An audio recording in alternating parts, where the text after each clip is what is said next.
సిరిసిల్లలో అభివృద్ధిపై ఎమ్మెల్యే కేటీఆర్ కు కేంద్ర మంత్రి బండి సంజయ్ సవాల్ విసిరారు. సిరిసిల్లలో జరిగిన మున్సిపల్ ఎన్నికల ప్రచారంలో బండి సంజయ్ పాల్గొన్నారు. మున్సిపాలిటీలకు కేంద్ర ప్రభుత్వం ఇచ్చిన నిధులను అప్పుడు మంత్రిగా ఉన్న కేటీఆర్ పక్కదోవ పట్టించారని బండి సంజయ్ ఆరోపించారు. సిరిసిల్లను కేటీఆర్ పూర్తిగా నాశనం చేశారని బండి సంజయ్ విమర్శించారు.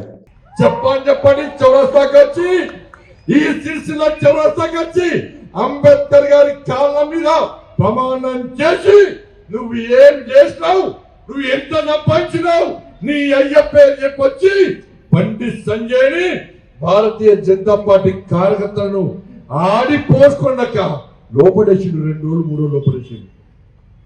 ఇంత అరాచకమా? పోని మమ్మల్ని ఇబ్బంది పెట్టిండు. ఏమైనా అభివృద్ధి చేసిండా అంటే ఏం చేయలే. 24 గంటలు బండి సంజయ్ తిట్టుడే.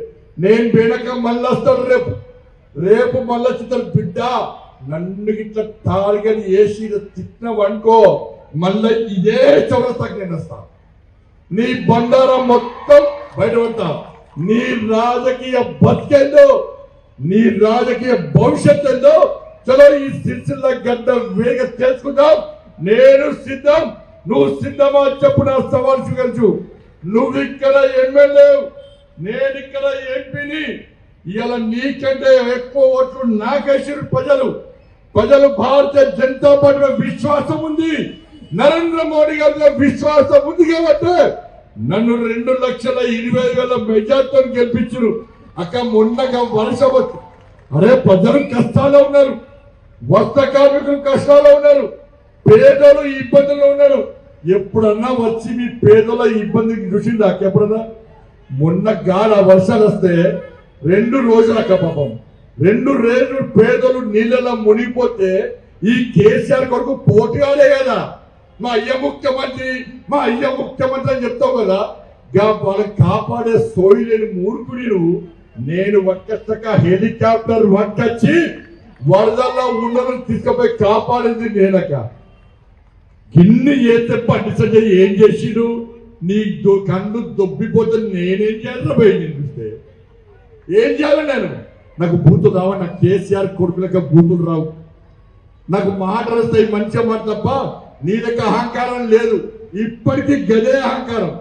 వాళ్ళ కార్యకర్తలు లొల్లి పెట్టినకుండా అరే బండి సంజయ్ వాళ్ళ కార్యకర్తల కోసం కష్టపడుతున్నాడు, వాళ్ళ కార్యకర్తలకు గెలిపేయడానికి కష్టపడుతున్నాడు. ఆయన గెలిపించిన కార్యకర్తలకు అన్ని రకాలు అరుచుకుంటున్నాడు. నువ్వేం సార్ గెలిచాక లాభపత్త లేకుండా వేయవు. నీకోసం ఓటేస్తే మా కార్యకర్తలకు ఏం జరిగింది సార్? మనం 2 వచ్చినట. నేను బీఆర్ఎస్ పార్టీ కార్యకర్తలు చెప్తున్నా. అన్న బీఆర్ఎస్ పార్టీ కార్యకర్తలరా, మీరు తెలంగాణ ఉద్యమంలో పాల్గొంటే మీకు బీఆర్ఎస్ లో అన్యాయం చేస్తే రండి, మీ వెనుకల కూడా బండి సంజయ్ ఉంటాడు, మీ వెనుకల కూడా భారతీయ జనతా పార్టీ నాయకులు ఉంటాం. మీకు కష్టం వచ్చినా ఇబ్బంది వచ్చినా మిమ్మల్ని కేటీఆర్ కాపాడు. ఆయన హైదరాబాద్ కే పరిమితం. నెక్స్ట్ ఇక్కడ పోటీ చేయనట, హైదరాబాద్ లో పోటీ చేస్తాడట.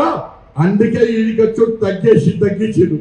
అయినా అక్క ఇప్పుడు బీఆర్ఎస్ పార్టీకి ఓటేస్తే పైసలు ఎక్కడ చేస్తాడు? నా ఘర్కా, నా ఘాట్కా. వాళ్ళు ఇక్కడ లేరు, ఢిల్లీలో లేరు.